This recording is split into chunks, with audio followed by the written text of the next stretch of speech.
Ch64 Everblaze. Is that really what you want? Sophie shouted as Brant raised his arm to hurl the Everblaze. Your own parents abandoned you, but Grady never did. Is this how you repay him? It's how he repaid me, he said, showing her his blackened stump. But maybe I should let him live. Then he can wake up every day knowing he lay there useless as I killed another of his daughters. Sophie's hands curled into fists, feeling cold metal bite into her fingers. Her ring. She pressed the panic switch, not sure how Dex was going to help her if he could even find her. But she was too drained to inflict again. Calling for help was the only play she had left. Well, she did have one other, but it might be the stupidest thing she'd ever done. You don't want to kill me, she whispered, taking a slow step away from Grady to keep him safer. No, I really think I do. You don't. If you did, I'd already be dead. You had plenty of chances when I was your hostage. I had orders not to kill you. Orders? Sophie asked, stunned to realize Brant wasn't the leader. From Finton? Or was it the ogres? Nice try. And stop trying to distract me. It won't save your life. Then what are you waiting for? Sophie asked, hoping she was right about why he was hesitating. She held out her arms, fighting the urge to cower, and closed her eyes. Brant didn't move. You can't, can you? She asked, lowering her arms back to her sides. She took a shaky breath as she asked, It's because I remind you of her, isn't it?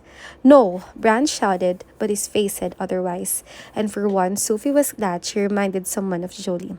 I know you didn't mean to kill her, Brand. It was a horrible, tragic accident. Don't make the same mistake again. Let me live this time, like you could have done for her.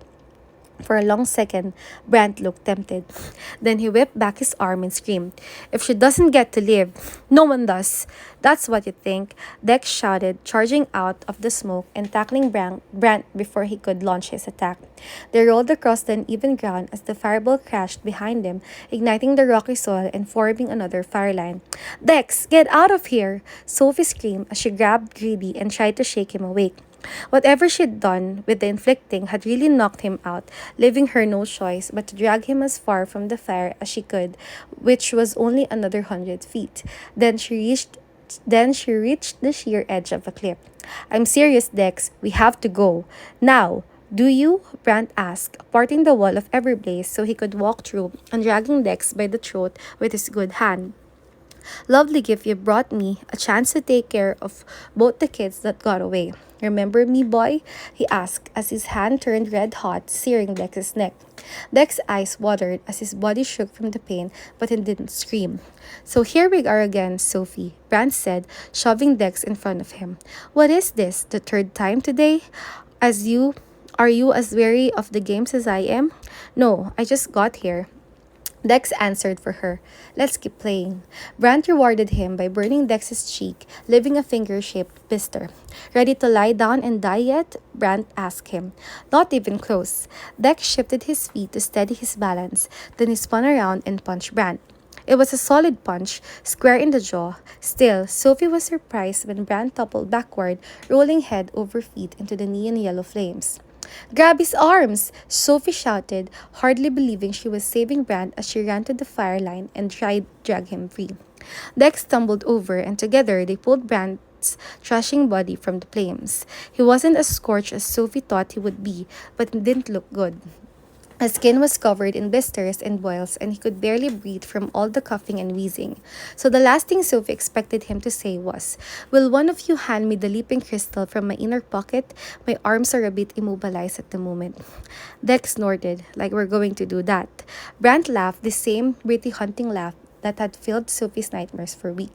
I think you will. I have information you need, and there's only one way I'll share it. There's nothing we need to know that badly, Sophie promised. She was dying to find out if he knew about the ogres or the missing dwarfs, but that information could wait. Even if it's about your friends? Brand asked. The ones who think they're setting up an ambush for us today, if you're wondering who I mean. How do you know about that? Sophie shouted, pressing him harder into the ground. Brand coughed and wheezed in her face as he told her, First, give me the crystal. He's just saying that so you let him go, Dex argued as Sophie bit her lip. Yes, but it's also the truth, Brand promised. And if you hurry, you might still have time to save them, but only if you let me go. You can't trust him, Dex warned her, and Sophie knew he was right. But the fact that Brand even knew about the ambush proved he knew something, and she couldn't waste any more time thinking about it. The ambush was happening now, and the Everblaze was closing in around them. Pin his wrists, she ordered Dex, making sure Brand couldn't grab her or toss her into the flames as she peeled back the scorched fabric over his chest, revealing a tattered pocket with a slim wand crowned with a green crystal. You could have used this the second we got here, she realized, studying the strange pathfinder, wondering where the crystal led. But you stayed to face us. I wanted revenge, he growled, triggering another round of coughs and hacking. And it cost you your hand. She leaned closer, so her face was directly over his.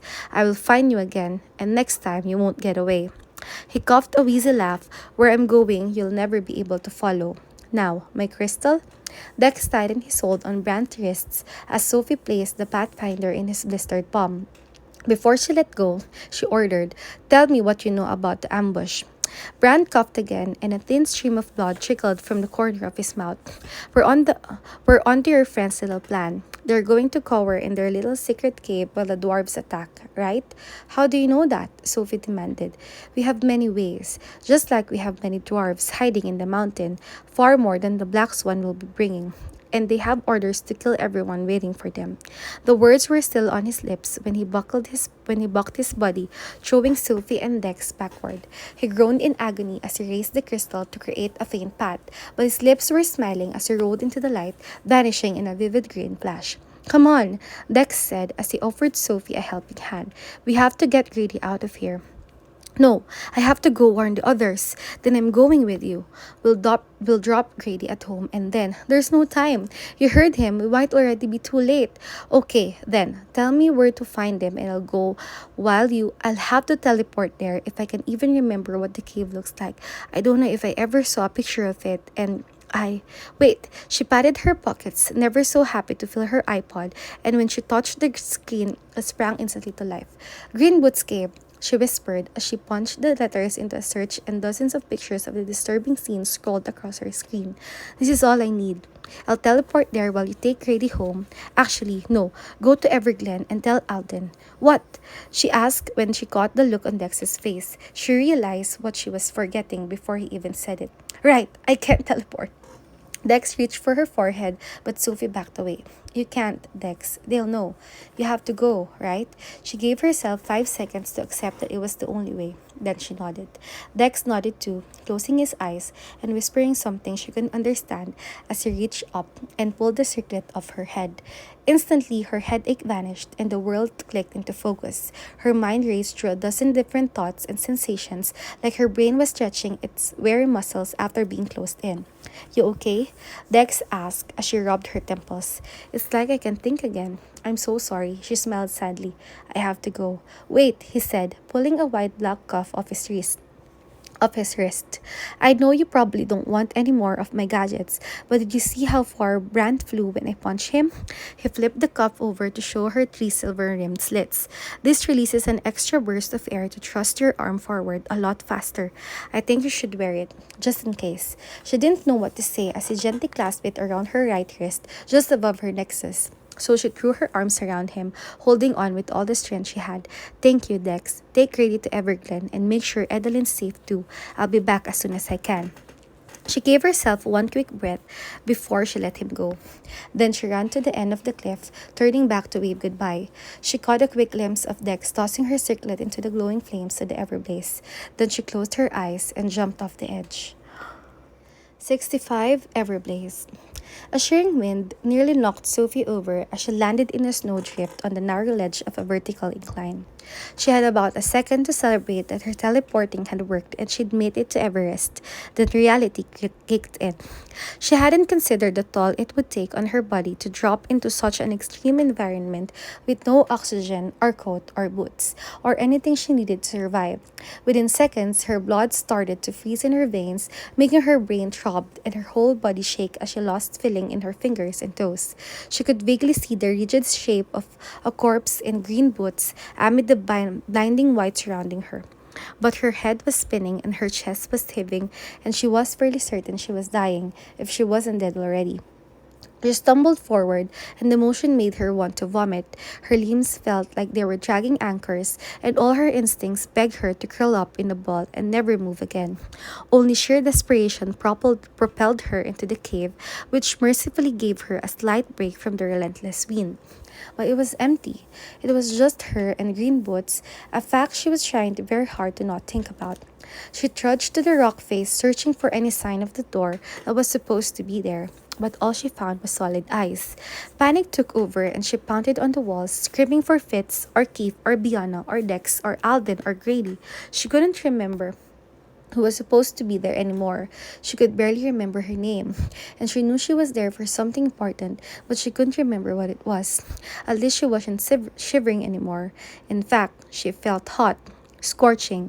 Her tunic was suddenly smothering her, and she thrashed and flailed trying to make her numb fingers rip off the suffocating fabric. Before she managed it, strong arms dragged her into a dim cavern which sealed closed behind her. She fought and screamed as something metal was shoved over her nose, but the muscled arms held her in place as a gruff voice said, "Breathe, Sophie." Sophie. Her name was Sophie. Her shoulders relaxed, and she inhaled a deep breath of warm, sweet air. Then another and another. Her head felt like it was filled with gray, slushy soup, but she could feel tingles in her toes and fingers as her frozen body started to thaw. Better? The voice asked, pulling the cold metal away from her nose. When she opened her eyes, she found Mr. Forkel leaning over her in a small, low-ceilinged cave, a bubble of warmth, and strangely, normal air deep in the mountain. Atmosphere stabilizer, Mr. Forkel said, holding up a triangular gadget like he knew what she'd been thinking. Only works in small spaces. Think you're capable of swallowing something? Sophie nodded, even though her tongue had frozen to the roof of her mouth.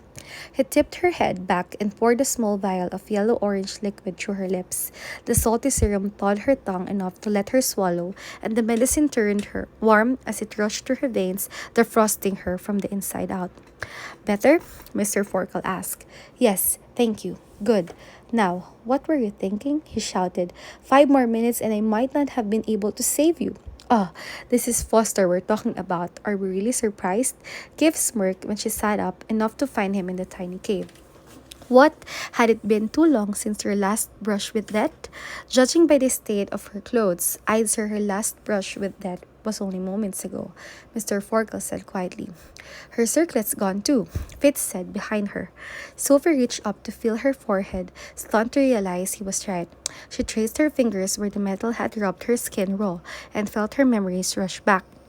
They know we're here, she shouted, jumping to her feet, and then immediately collapsing from her head rush. Yeah, that's the point, remember? Kif told her, pointing to the Sensen crest pinned to his long white coat. Everyone's in position. No, I mean, they know it's a trap. They have a whole army of dwarves waiting for us. Are you sure?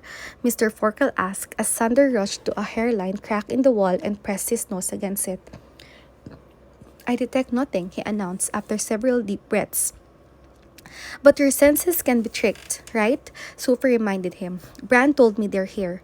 Sander froze. Brand? As in, Sophie nodded. He's part of the Everseen. He's the pyrokinetic who burned me and killed Jolie. Grady went to confront him and it turned into this huge fight and Brand called down Everblaze and Everblaze? Mr. Forkel interrupted, rubbing his temples when Sophie nodded. Sander knelt beside Sophie to check her more closely. Was anyone hurt? Grady passed out after I inflicted on him, but Dex is taking him to Elwyn. I didn't mean to do it, but he'd already made Brandt burn his hand off. Whoa, Kif whispered. Grady's hardcore. Fitz elbowed him. But Sophie nodded. He really lost it. He was going to make Brand jump off a cliff until I stopped him. But then the Everblaze went everywhere and Brand almost caught me. So I called for Dex and we almost had him trapped. But then Brand said he'll tell me what he knew about the ambush if I let him go. And I had to make sure you guys were okay. You let Brand go? Sander asked, clearly not thrilled with her decision. She wasn't a fan of it either, but he knew what the Neverseen were planning and he wouldn't tell me unless I gave him his green pathfinder. Green. Mr. Forgel sighed when Sophie nodded. Green crystals go to the ogre cities. Sander swore under his breath, and Sophie was tempted to do the same. Now she knew why Brand said she wouldn't be able to follow him, and clearly the Neverseen really were working with the ogres. Oh, is anyone else as confused as I am? Biana asked, reappearing in the shadows. Yes, Mr. Forkel admitted, but it will be easier if I see it. He explained as he reached for Sophie's temples. Sophie forced herself to relax as Mr. Forkel pressed two fingers on each side of her head and closed his eyes. 229 seconds passed before he released her, his swollen face paler than she'd ever seen. I want you to know that you made the right decision letting Brant go, he said quietly. You may have saved us all, though we have a hard fight ahead of us.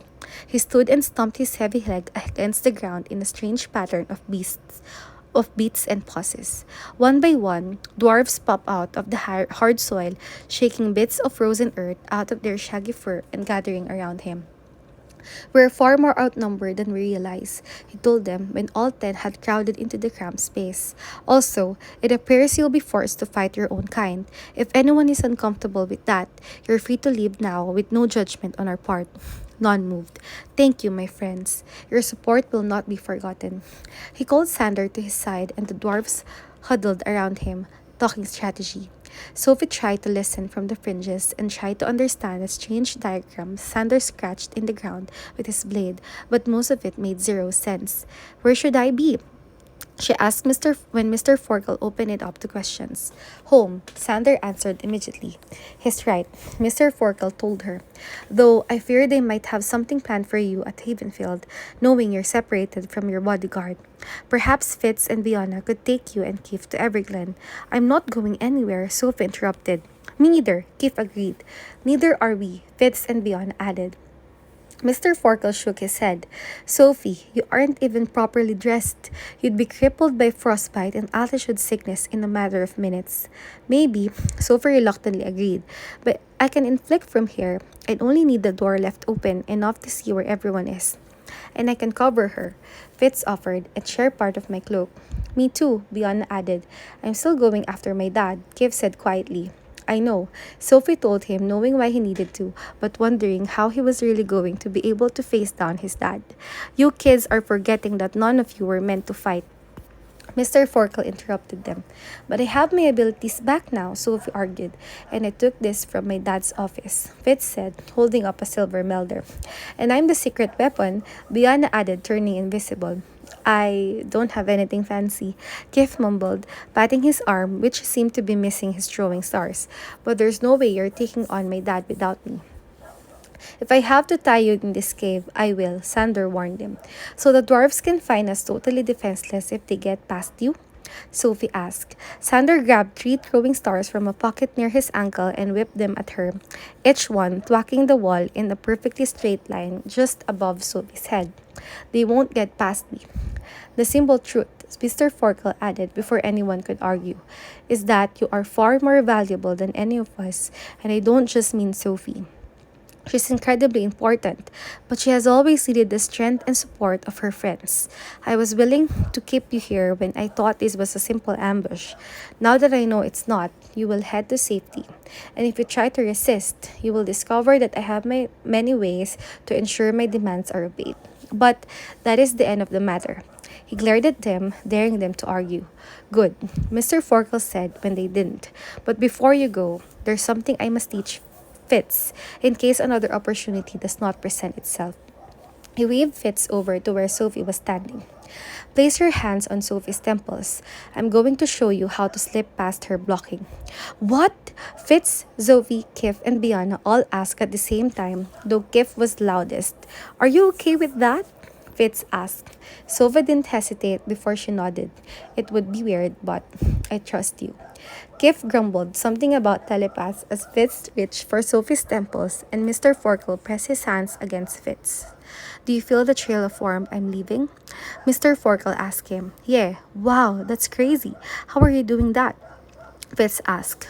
Focus, Fitz. I need you to memorize the path so that you can find it on your own. Right. Fitz mumbled, his brow furrowing with concentration.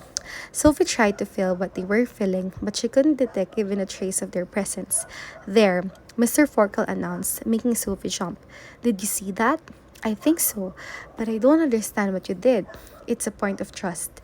Transmit the right thing and her guard will lower. What do I transmit? It varies person to person. What makes her trust me will not work for you. Just so you guys know, this is super weird to watch. Kif told them, earning himself a shout of silence from Mr. Forkel. But Sophie had to agree. She'd never expected to have an audience while the elf who created her taught someone how to slip past her mental defenses, especially when Fitz leaned closer and whispered, "What do I say?" How do I know? I don't even know what he says, she told him. She's right. It's her subconscious you're reaching, Mr. Forkel explained. Her conscious mind cannot help. Fitz sighed, his eyes wandering over Sophie's face like he expected the answer to be scrawled around across her lips. Maybe it was because a few seconds later, he pumped his fist and shouted, "I'm in!" And whoa, it's overwhelming. Yes, Mr. Forkel agreed. Photographic memories can be. We're running out of time, so I'm afraid you can explore. But are you following the warmth? Fitz nodded. Then his eyes widened. Yes, Mr. Forkel told him before Fitz could speak. Remember this place. You may need it, possibly soon. What? Sophie asked. Don't tell her, Mr. Forkel ordered Fitz. She's not ready to know. Are you kidding me? Sophie shouted. It's my brain. Yes, and I'm doing everything I can to protect it. Come on, Fitz. That's enough for today. He pulled Fitz back and Fitz shook his head, rubbing his temples. You okay? Giff asked, and Sophie wasn't sure if he was asking her or Fitz. Their answers were both the same. I think so, though Fitz sounded far less sure. And now it's time to go, Mr. Forkel said, fishing out a glowing purple vial and handing it to Piana. You still have the charm? Rumbling above the drowned out her answer. Rumbling above them drowned out her answer, and everyone ducked and covered their heads as rock and ice rained down. Is it an avalanche? Sophie shouted, realizing that if it was, screaming probably wasn't the best idea. But it wasn't an avalanche, or not a natural one at least. It was two gorilla-sized arms punching through the rocky ceiling. They grabbed Sophie by the shoulders and pulled her back through the roof before she had a chance to scream.